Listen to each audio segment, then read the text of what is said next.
Hi there, everyone. Welcome to the Daily Gardener. I'm your host, Jennifer Ebling.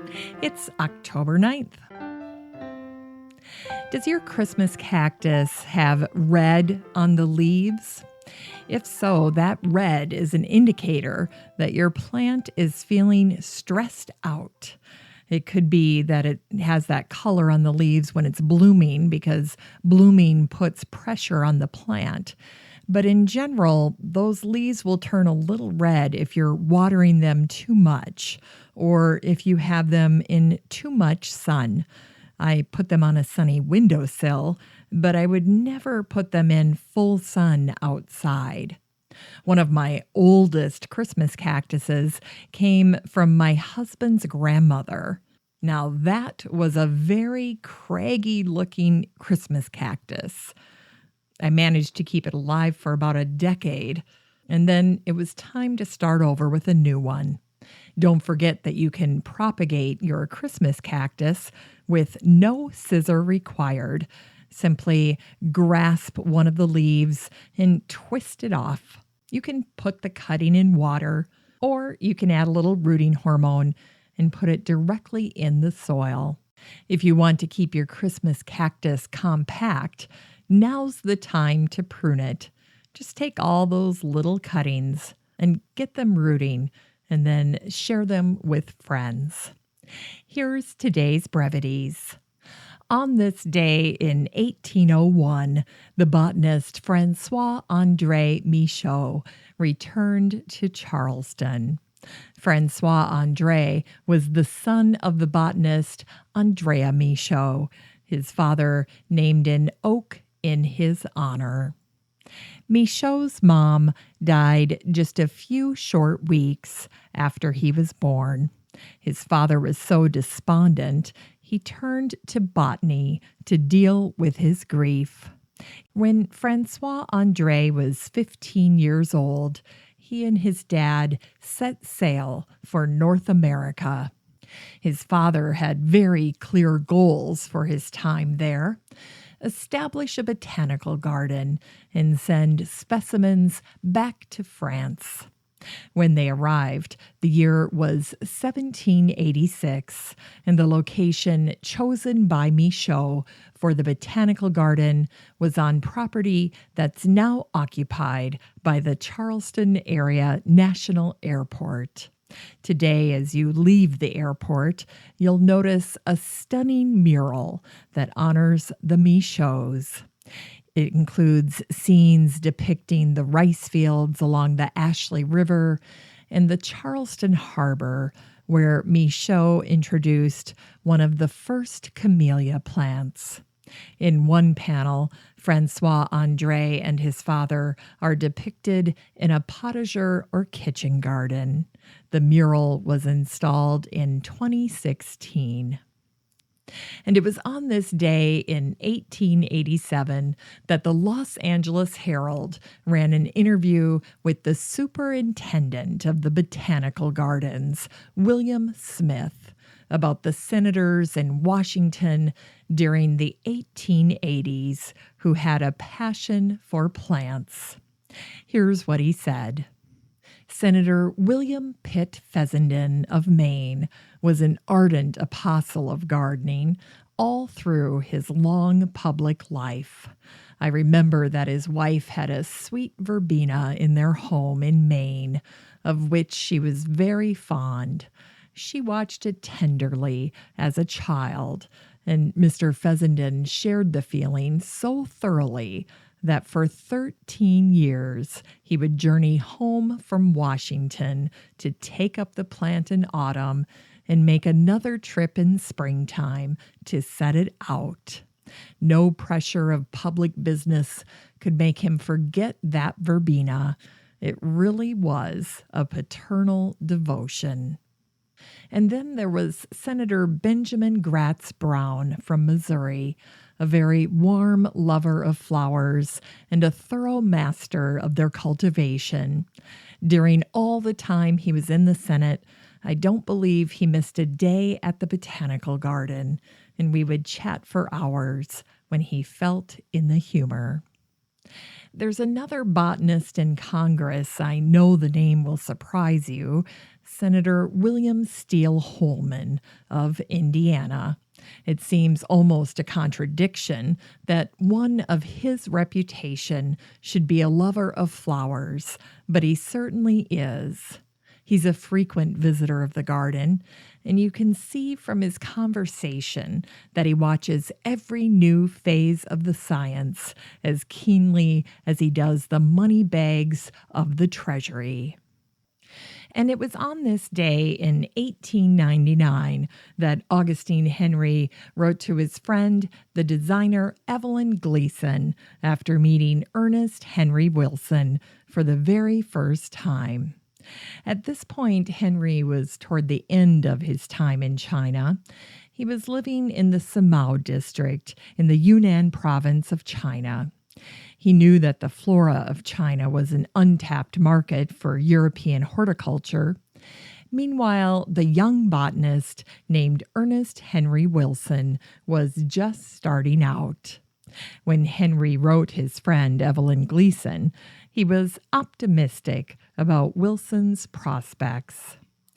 I have a guest of all things in the world of Samao, a Mr. Wilson, late a gardener at Kew, who's been sent out by Veitches to collect plants, or rather their seeds and bulbs in China. And he will stay here for 2 or 3 weeks. He's a self-made man, knows botany thoroughly, is young, and will get on. Henry also shared with Evelyn that he, quote, would be glad if Wilson would continue to carry on the work in China, which has been on my shoulders for some years. Later that same day, Henry reported back to Kew about the progress of their new young plant explorer. He will do, I think, as he seems very energetic, fond of his botany, and level-headed, which is the main thing for traveling and working in China. I wrote on a half page of a notebook a sketch of a tract of country about the size of New York State, on which I marked the place where I had found the single tree of Davidia involucrata in 1888. He's talking about the dove tree or the handkerchief tree. Henry and Wilson stayed close and corresponded for the rest of their lives. Wilson went on to find the dove tree, but that's another story for a day dedicated to Wilson. As for Henry, when he returned to his native Ireland, he was alarmed with the deforestation in his home country, and he began to study forestry. In 1913, he became the first professor of forestry at the Royal College of Science for Ireland. He and his wife Elsie opened up their Dublin home to famous friends like Yeats, George Russell, Erskine Childers, and Evelyn Gleason. Henry is regarded as the father of Irish commercial forestry. And it was on this day in 1985 that Strawberry Fields, a 2.5-acre garden memorial in New York City's Central Park, was dedicated to the memory of John Lennon. Lennon's widow, Yoko Ono, came up with the idea for the park. She remembered how she and Lennon took strolls through that section of Central Park after they moved to the Dakota nearly 10 years earlier. It's our way of taking a sad song and making it better, said Ono. Originally, the concept called for every nation to donate a remembrance to Strawberry Fields, but soon Miss Ono and the New York City Parks and Recreation Commission found themselves dealing with trees that couldn't grow in a northern climate. A second request, along with tips about what would survive New York winters, brought 150 specimens from countries around the world. England sent an English oak tree, and Canada sent a maple. There was one notable exception to the list of participating countries: the United States. Sadly, President Reagan's White House never acknowledged the request. In unearthed words, here's a quote from Elizabeth Lawrence. "Everyone must take time to sit and watch the leaves turn." And here are some thoughts on October from Henry Ward Beecher. October is nature's funeral month. Nature glories in death more than life. The month of departure is more beautiful than the month of coming, October than May. Every green thing loves to die in bright colors. Today's book recommendation is Grow in the Dark by Lisa Steinkopf. I interviewed Lisa back in 2018, and she's known as the houseplant guru. If you want to catch that super helpful interview about all things houseplants, just head on over to the Still Growing podcast and search for episode 598. Grow in the Dark is Lisa's latest book, and she's putting the spotlight on 50 of the best houseplants that you can grow in dim or dark areas. And Lisa should know, since she's made room for over 1,000 houseplants thriving in her Michigan home, where light is at a premium for 6 months out of the year. Gardeners know that having a south-facing window doesn't always guarantee you the best light to grow plants, especially if your window faces an alley or a tree-lined street. And what's the point of growing an urban jungle if tall buildings are blocking all your sunshine? This compact guide, designed to look good on your shelf, will help you learn to make the most of your light so you can reap the physical and emotional benefits of living with plants. Lisa's book offers detailed profiles of the plants, including tips on watering just right, properly potting plants, and troubleshooting common pests and diseases. And you'll also learn which plants are safe around kids and pets. Whether you live in a shady top-floor apartment or a dungeony garden level, this book will help you grow your plant collection even when light is a challenge. Master light, and you master much of what you need to know to make your house plants happy. Here's today's garden chore. As fall dieback sets in, it's a marvelous time to plant climbers and vines. One that should be at the top of your list for shady areas is the Schizophragma hydrangioides, or the Japanese hydrangea vine. And another option would be the Hydrangea anomala, subspecies Petiolaris, or the climbing hydrangea.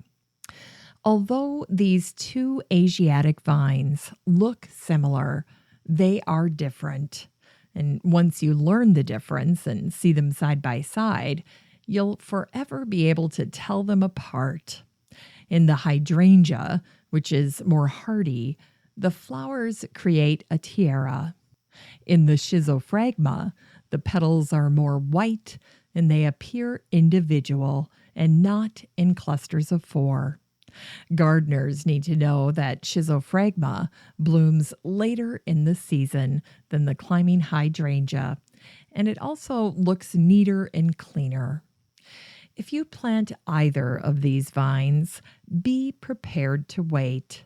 It takes 3 years for them to really get going, but once they're established, the flower show is spectacular. In fact, on this day in 1931, the Arnold Arboretum sent Beatrix Ferrand Schizophragma hydrangioides at her summer home called Reef Point.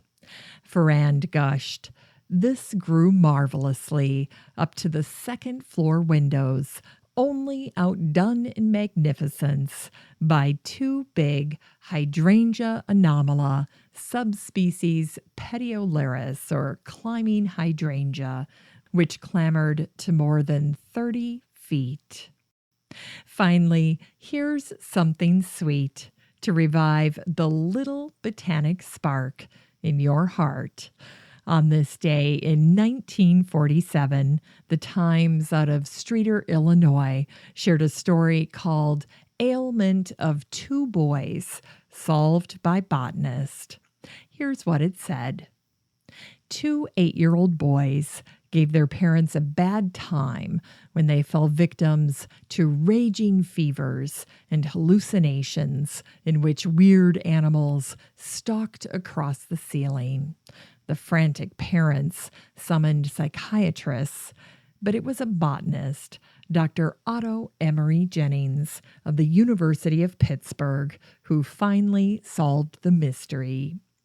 The boys had nibbled on some Jimson weed found on a vacant lot near their homes. The plant, famed in cowboy songs and history books, has seeds containing a substance used in medicine and which produce fever and delirium. The same weed poisoned many English soldiers at Jamestown, Virginia in 1608 as they tried to suppress Bacon's rebellion. This is why, in addition to being called Jimson weed or Datura stramonium, it's also called Jamestown weed or devil's snare. In Robert Beverly Jr.'s book about the history of Virginia, he describes the crazy scene at Jamestown in 1608. The Jamestown weed, which resembles the thorny apple of Peru, was gathered for a boiled salad by some of the soldiers sent thither to quell the rebellion of Bacon. Some of them ate plentifully of it, the effect of which was a very pleasant comedy, for they turned natural fools upon it for several days. One would blow a feather up in the air, another would dart straws at it with much fury, and another, stark naked, was sitting up in a corner like a monkey, grinning and making grimaces at them, and a fourth would fondly kiss and paw at his companions, and then sneer in their faces. In this frantic condition, they were confined, lest they should destroy themselves, though it was observed that all their actions were full of innocence and good nature, although they were not very cleanly. After 11 days, they returned to themselves again, not remembering anything that had passed. Thanks for listening to The Daily Gardener, and remember, for a happy, healthy life, garden every day. The Daily Gardener is produced weekdays in lovely Maple Grove, Minnesota. You can find complete show notes over at thedailygardener.org, and be sure to share the show with your garden friends. You can find The Daily Gardener on all your favorite social media, Instagram, Twitter, and Pinterest, and of course, Facebook. While you're over at Facebook, don't forget to join the Daily Gardener community. Just search for these 3 words, Daily Gardener Community. The group will pop right up and then request to join. Finally, I want to thank my team at Podfly Productions, where my fabulous editor is Eric Begay. Have a great day in the garden, and we'll see you tomorrow. If you want to keep your Christmas... can't even say it. Michaux's mom died just a few... Start that again. At this point, Henry was toward the end of his time in China, and he was ready to go home. I don't know how to say this. Hang on. Okay. Schizophragma hydrangioides. Let's start that again. Schizophragma hydrangioides. Okay, here we go. Start that again. What? We didn't send a tree to the Strawberry Fields Memorial? Master light, and you master much of what you need to do to make your house. Start that again. Hydrangea anomala, subspecies petiolaris. Hydrangea anomala, subspecies petiolaris. Okay, let me say that. Schizophragma hydrangioides. That sounds like a lot of schizophragma. Okay, so stay away from the Jimson weed. Buy 2 big hydrangea, anomalous subspecies, petiolaris. Okay. Let's start that part. On the north corner of the garden house, here we go. Which clamored, sorry.